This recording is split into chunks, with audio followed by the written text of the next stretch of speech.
I tiranti del pontone che si tendono e lentamente sollevano il chocolate che lascia la riva dove si era spiaggiato lo scorso 29 ottobre ostruendo la foce del torrente San Francesco.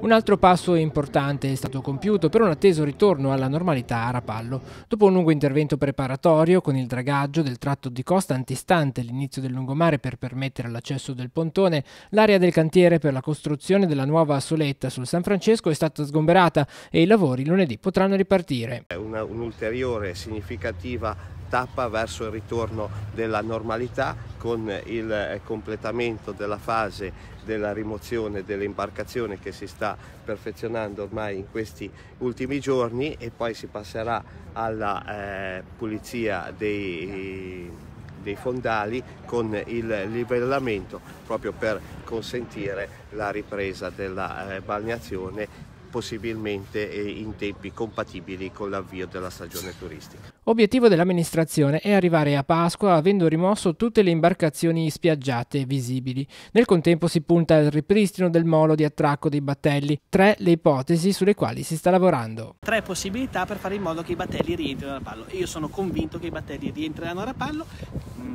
Molto probabilmente si lavorerà in località Porto, Molo Duca degli Abruzzi, oppure un'altra opzione ci hanno prospettato oggi, località sempre Porto, vicino alla pompa di benzina, per capirci.